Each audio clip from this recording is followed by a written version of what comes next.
जो संकेत इनमें छुपे हुए हैं हम उनको समझ सकें, क्योंकि धरती पर सतगुरु रामपाल जी के रूप में स्वयं कबीर भगवान प्रकट हैं। इनके अलावा और कोई कबीर परमात्मा, कोई भगवान, कोई कबीर देव कहीं नहीं है। अगर कहीं कोई बैठा भी है तो ये परमात्मा अनंत करोड़ सिद्धियों के स्वामी है। ये स्वयं ही अपने एक रूप में वहाँ पर विराजमान होते हैं। जैसे ये परमात्मा अनामी लोक में अनामी पुरुष के नाम से, अगम लोक में अगम पुरुष के नाम से, अलख लोक में अलग पुरुष के नाम से और सतलोक में सत्य पुरुष के नाम से। और भी ना जाने परमात्मा एक ही समय में अनेकों चोले धारण करके भिन्न भिन्न लीलाएं करते रहते हैं।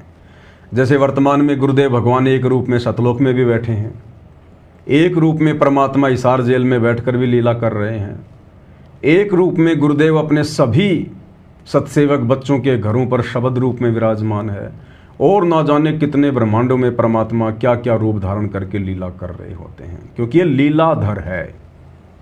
असली लीलाधर यदि कोई है सृष्टि में तो केवल सतगुरु रामपाल जी हैं। हम श्री कृष्ण जी को लीलाधर समझा करते थे, लीलाधर कहा करते थे। वे लीलाधर नहीं हैं। उनकी लीलाएं तो बहुत सीमित हैं और उनकी लीलाओं से मोक्ष नहीं हो सकता। उनकी लीलाओं को देखकर सुनकर हमारे विषय विकार नहीं मिट सकते। अब एक विशेष संदेश में गुरुदेव भगवान ने हमें बताया कि जो लोग भागवत पढ़ते हैं या भागवत का पाठ करते हैं या भागवत की कथा करवाते हैं तो इससे जीव के विषय विकार नहीं मिट सकते।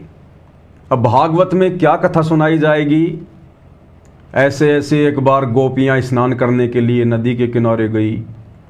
वहाँ पर श्री कृष्ण जी चुपचाप पेड़ के ऊपर जाकर बैठ गए। सभी गोपियों के जो कपड़े थे वो लेकर पेड़ के ऊपर जाकर बैठ गए।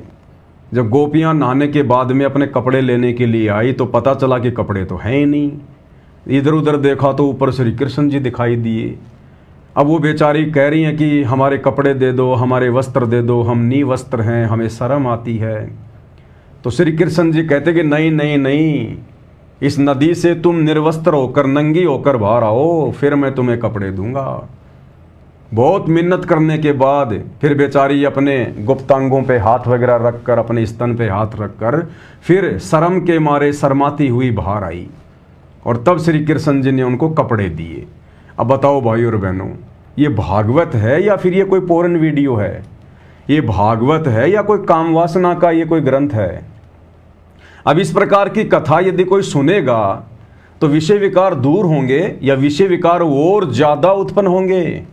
क्योंकि आदमी जब किसी के मुख से कोई कथा सुनता है तो उसके मन में एक चलचित्र चलता है कि जैसे श्री कृष्ण जी पेड़ पर बैठ गए तो पेड़ भी आएगा, श्री कृष्ण जी भी दिखाई देंगे सूक्ष्म रूप में, और फिर गोपियाँ निर्वस्त्र अपने स्तनों के ऊपर हाथ रखकर बाहर आती हुए भी हमें मन ही मन में दिखाई देती हैं। तो जब इस प्रकार के चलचित्र हमारे दिमाग में चलेंगे, जब ऐसी कथाएं हम पढ़ेंगे तो हमारे विकार कैसे समाप्त होंगे? और ज़्यादा विकार बढ़ेंगे। इसलिए भाई और बहनों, असल कथा यदि संसार में कोई है तो केवल तत्व ज्ञान है। सतगुरु आकर हमें असल कथा सुनाते हैं और सतगुरु के मुख से सुनी हुई कथाएं फिर हमारे विषय विकारों का दमन करती हैं, मर्दन करती हैं, उनको समाप्त करती हैं। और दुनिया की कोई भी कथा, चाहे महाभारत की कथा हो, अब महाभारत की कथा, अब गुरुदेव भगवान ने आकर हमें सद्बुद्धि दी, हमारी बुद्धि खोली, तब हमें पता चल पा रहा है। अन्यथा शुरू में जब ये महाभारत सीरियल टीवी पर आता था तो सारे काम छोड़ छाड़ कर उसको देखने के लिए बैठ जाते थे और मिलता कुछ नहीं था। अब गुरुदेव भगवान ने बताया कि ये महाभारत ये कोई कथा है क्या? ये कोई सुनने के लायक है क्या? इसको तो ना सुनो तो अच्छा। क्या शिक्षा मिलेगी हमें? कुछ नहीं, कोई शिक्षा नहीं मिलेगी हमें इससे। दो भाइयों का आपस में बंटवारा और किस प्रकार से उन्होंने मरना ठान लिया, पूरा कुणबा नष्ट हो गया। युधिष्ठिर जिसको धर्मपुत्र कहते हैं, वो जुआ खेल के और अपना राज्य उसने हरा दिया। अब बताओ ये महापुरुषों के लक्षण, जुआ खेलना, ताश खेलना, शतरंज खेलना, और तो और जुए में अपनी औरत द्रौपदी को भी लगा दिया। अब बताओ कौन से एंगल से हम इसको एक अच्छे सदग्रंथ की मतलब संज्ञा जो है वो दे सकते हैं। क्या पढ़ेंगे हम इससे, क्या शिक्षा लेंगे? अपनी औरत को जुए पे लगाना, भाई बंटवारे के लिए लड़ाई झगड़ा करना, जुआ खेलना। गुरुदेव कहते हैं इन महापुरुषों को, जिनको दुनिया अनजाने में महापुरुष की संज्ञा दे बैठी, भीष्म पितामह, कर्ण, द्रोणाचार्य, परमात्मा कहते हैं इनकी तो शक्ल भी ध्यान नहीं आनी चाहिए, इनका तो नाम लेना भी अशुभ है। अब भीष्म पितामह, गंगा पुत्र भीष्म पितामह, कैसे उसके गीत गाए जाते हैं। तो परमात्मा कहते हैं उनके जैसा कुचरित्र, उनके जैसा घटिया चरित्र आपको संसार में देखने को नहीं मिलेगा। जब कौरव पांडव आपस में जुआ खेल रहे थे और जब युधिष्ठिर जुए में द्रौपदी को हार गया और दुशासन अपनी भाभी को, जो कि मां समान समझी जाती है, उसको पकड़ के, बाल पकड़ के उसके नीचे लेके आया भरी सभा में नंगा करने के लिए। और दुर्योधन कह रहा कि दुशासन हम तो अंधे की औलाद में दिखाई थोड़ी देता है, कर इसको नंगी, इसको काई की शर्म, हम तो अंधे हैं, हमें कुछ दिखाई थोड़ी देगा। और वो दुशासन नंगी करने लग गया अपनी भाभी को। और उस सभा में कौन बैठा है? भीष्म पितामह, यानी उनका दादा। अब बताओ, वो महापुरुष था, उसका सबसे पहले तो यह कर्तव्य बनता था दुर्योधन को समझाने का, डांटने का, फटकारने का कि नालायक ये तू क्या कर रहा है, घर की इज्जत को खुद उछाल रहा है, क्या इतिहास बनेगा ये, दुनिया तेरे मुंह पे थूकेगी आने वाले समय में। अगर वो नहीं मानता तो फिर सभा छोड़ के वहां से निकल जाना चाहिए था, दुष्टों की सभा में फिर नहीं बैठना चाहिए था, लेकिन वो वहीं बैठा रहा। अब गुरुदेव भगवान ने, इस अंतर्यामी परमात्मा ने सच्चाई बताई कि वो भीष्म पितामह, गंगा पुत्र, वो उस द्रौपदी को नंगा देखना चाहता था, नंगा, निर्वस्त्र। उसके मन में पाप था, दोष था। तो ये है वो महापुरुष जिनकी हम कथाएं सुना करते थे, टीवी पर सीरियल देखा करते थे। इनका असली चरित्र अब गुरुदेव भगवान ने हमें तत्व ज्ञान से समझाया। तो भाइयों और बहनों, शिक्षा भी इन कथाओं से गुरु की शरण में आने के बाद केवल भगत ही ग्रहण कर सकते हैं। अब हम भगतों ने शिक्षा लेनी चाहिए इससे कि एक भगत का लक्षण होता है, अगर वो कहीं किसी पंचायत में जाकर बैठे, किसी सभा में अगर जाकर बैठे, तो भगत ने केवल सत्य का साथ देना चाहिए। अगर कोई गलत निर्णय कर रहा है, कोई गलत बात कर रहा है, तो भगत ने उसको स्वीकार नहीं करना चाहिए, उसको टोकना चाहिए। और यदि उस भगत की बात वहां पर नहीं सुनी जाती है तो भगत ने वहां पर फिर ज्यादा देर बैठना नहीं चाहिए, तुरंत अपनी बात कहकर सभा को त्याग कर चले जाना चाहिए। पहली बात तो भाइयों और बहनों, हम वर्तमान कलयुग की बिचली पीढ़ी में जी रहे हैं, हमें सतगुरु की शरण मिल गई है। पहली बात तो हम भगतों ने इस प्रकार के लफड़ों में पड़ना ही नहीं है। गांव में कोई लड़ रहा है, कोई झगड़ रहा है, कोई मुकदमा कर रहा है, कोई पंचायत कर रहा है, भाई वो जाने और उसका काम जाने। हमने अपनी भक्ति करनी है, अपनी मर्यादाओं का ध्यान रखना है।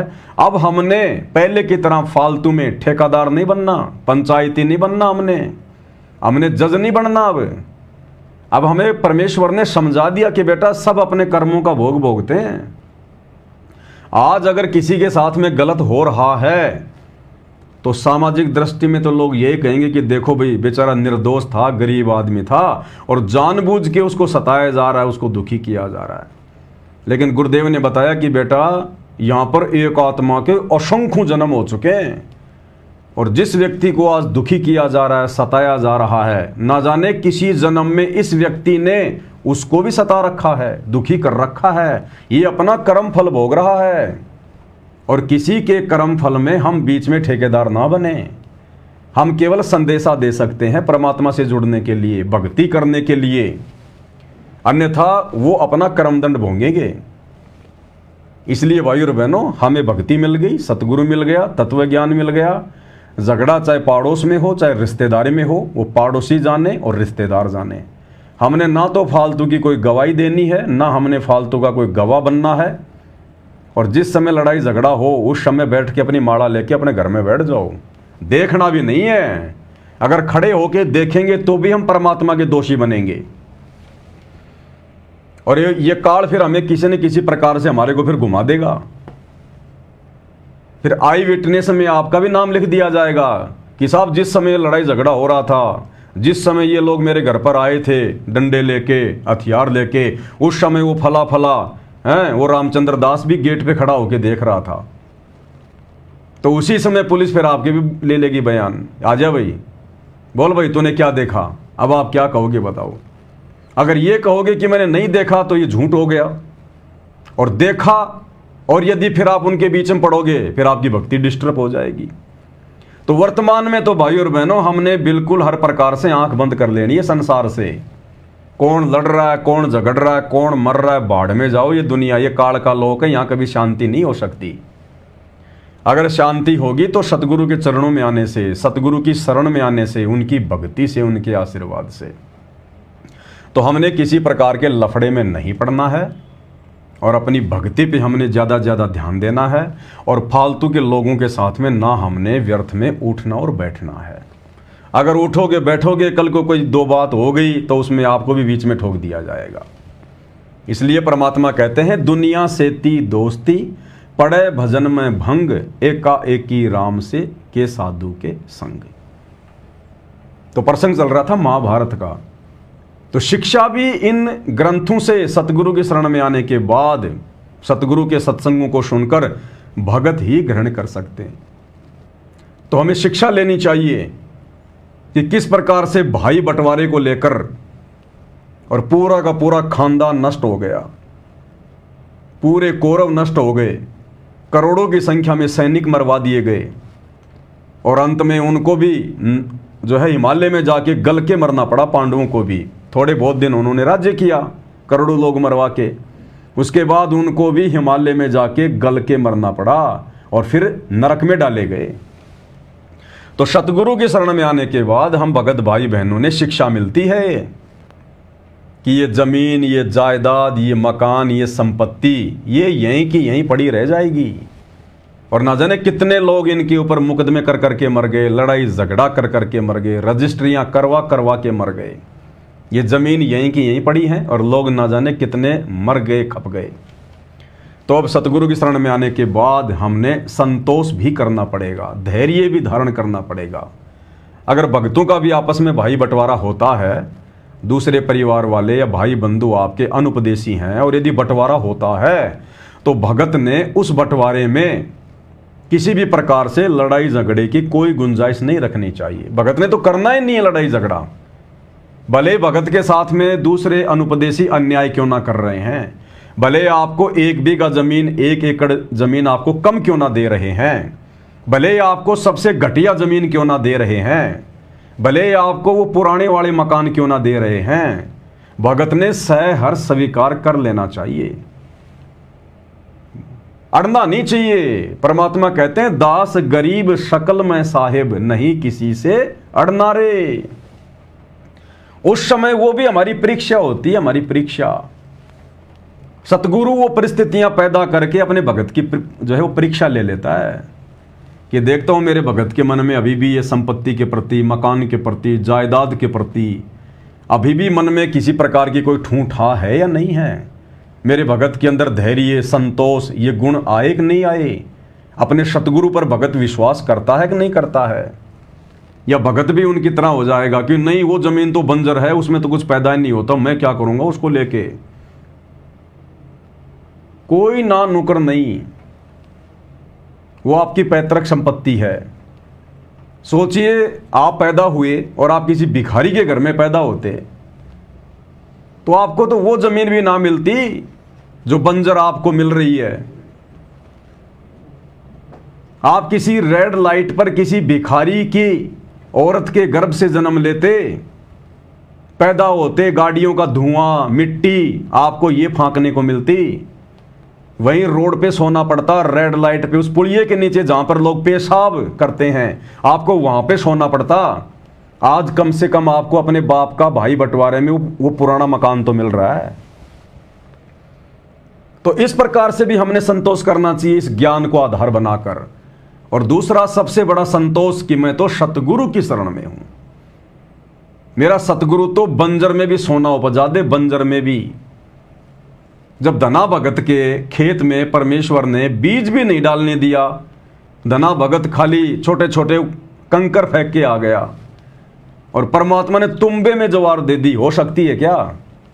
अपना विधान परमात्मा खुद ही चेंज कर सकता है। तुम्बे में तो तुम्बे के बीज होंगे, परमात्मा ने ज्वार भर दी, ज्वार, और बिल्कुल साफ सुथरी। तो परमात्मा क्या नहीं कर सकता फिर अपने भगत के लिए।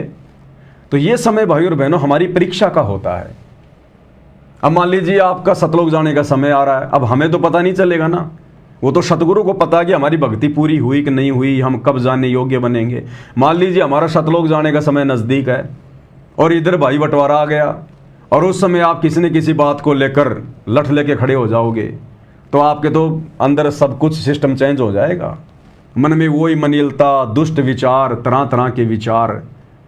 तो इसलिए भाई और बहनों हम भक्तों ने वर्तमान में हर प्रकार से संतोष ही करना पड़ेगा, क्योंकि लक्षण बताए ना परमात्मा ने भगत के, 16 आभूषण है ये। हमने सतगुरु पर विश्वास रखना है।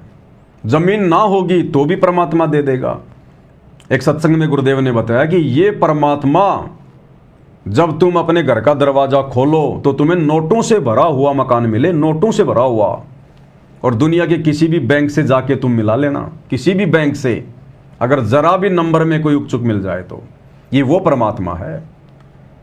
एक सत्संग में गुरुदेव ने गोरखनाथ का उदाहरण दिया कि किस प्रकार से उसने, जब उसके गुरु ने जब कहा कि गोरखनाथ मैं पानी पीऊंगा, पानी निकाल, तो गोरखनाथ पानी निकालने लग गया। और उसके बाद उसका गुरु जो सोने की ईंटें छुपा के रखा हुआ था, गोरखनाथ ने निकाल के कुएं में डाल दी। उसका गुरु बड़ा नाराज हो गया, तूने सत्यानाश कर दिया, ये कर दिया, वो कर दिया, मैं इसका भंडारा करता। तो गोरखनाथ ने फिर अपनी सिद्धि शक्ति से, पास में एक छोटा सा पहाड़ था, मंत्र बोल के पूरा का पूरा सोने का बना दिया, सोने का। किसने बनाया? गोरखनाथ ने। गोरखनाथ कौन था? कोई भगवान नहीं था, कोई देवता नहीं था, कोई अवतार नहीं था। आप और हमारे इतने 2 कोटि का जीव था। थोड़ी बहुत अपनी भक्ति करके, तपस्या करके परमात्मा से सिद्धियां प्राप्त कर रखी थी, खिलौनों से खेल रहा था, पूरा पहाड़ सोने का बना दिया। और फिर गुरुदेव ने बताया कि बच्चों, जो परमात्मा तुम्हें मिल गया है सतगुरु के रूप में वर्तमान में, ये परमात्मा तो पूरी धरती को सोना बना दे, पूरी धरती को। लेकिन फिर तुम खाओगे क्या? अनाज कहां पैदा करोगे? तो भाई और बहनों, सतगुरु कुछ भी कर सकता है, सतगुरु समर्थ है, लेकिन सतगुरु ने हमसे भक्ति भी करवानी है। सतगुरु ने धीरे धीरे हमारे सारे रोग काटने हैं, हमारे विषय विकार काटने हैं। इसलिए अब ये परमेश्वर आप और हमारी डोर, रस्सी, नकेल अपने हाथों में पकड़कर ही ये चलाएगा।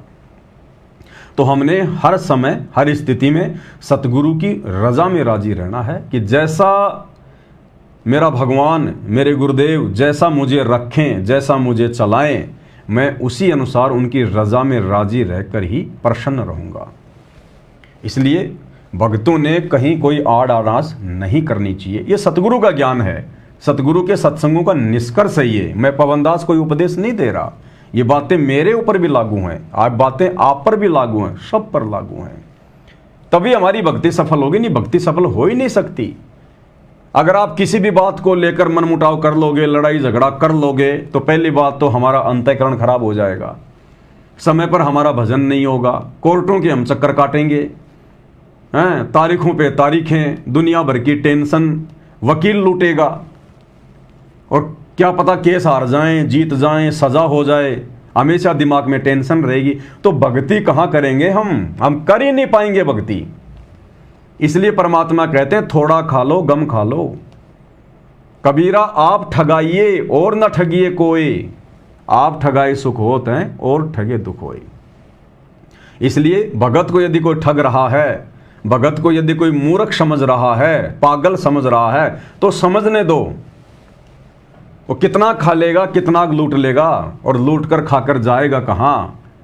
परमात्मा के बच्चे का खाकर कभी कोई सुखी हुआ है क्या? और फिर परमात्मा अपने बच्चे को वो दे देगा, अपने भगत को वो दे देगा जिसकी कोई कल्पना नहीं कर सकता, कल्पना भी।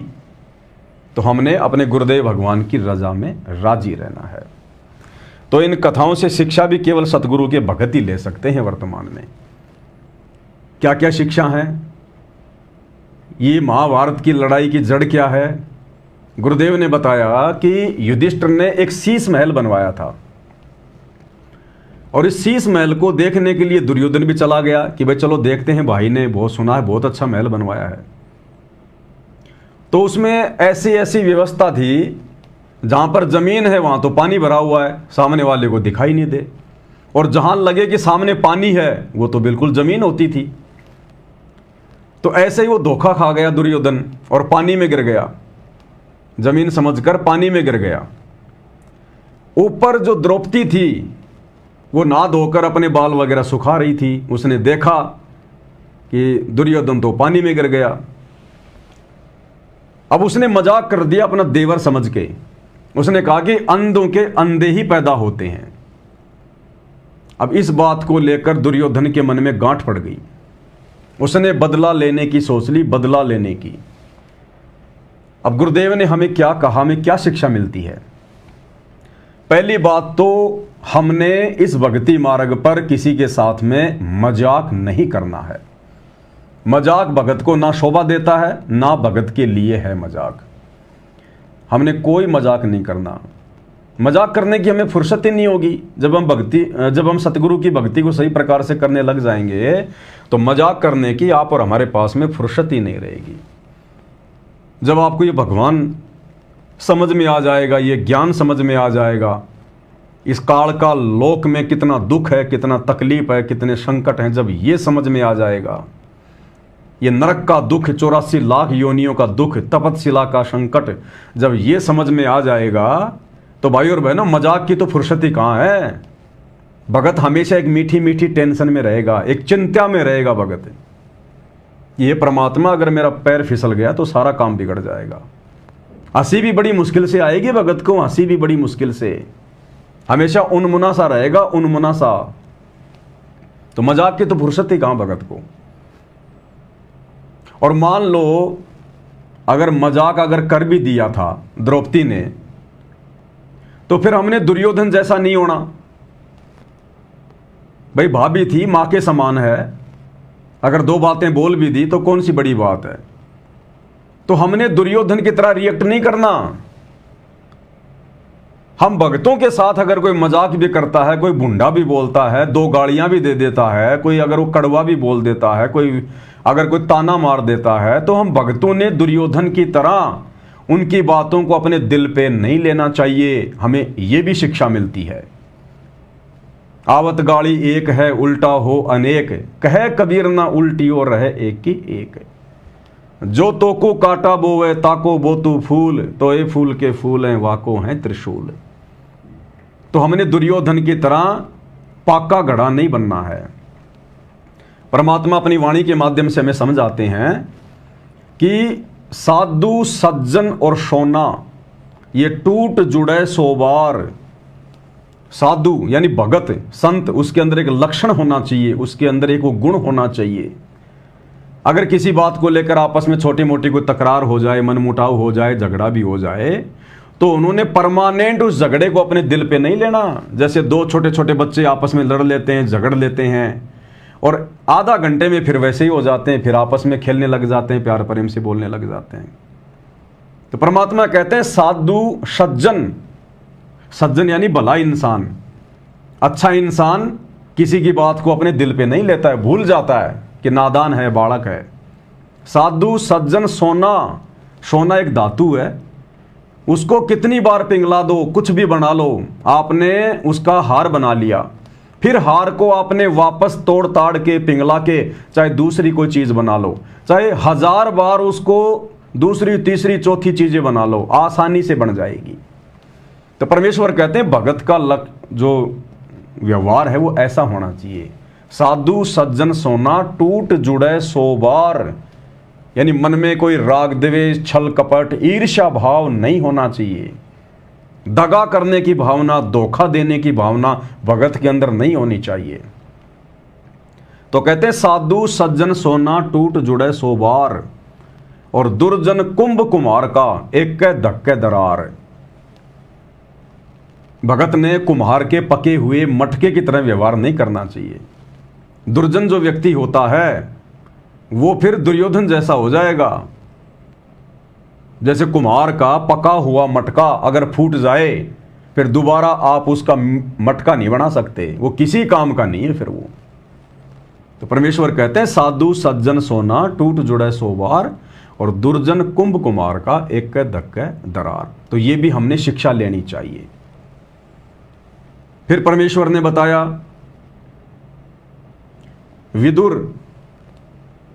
विदुर भक्ति बीज था, परमात्मा की आत्मा थी। जिस समय द्रौपदी को नंगा करने की कुचेष्टा की जा रही थी दुर्योधन के कहने पर, दुशासन के द्वारा, तो किसी ने विरोध नहीं किया। द्रौपदी ने सबसे प्रार्थना करी।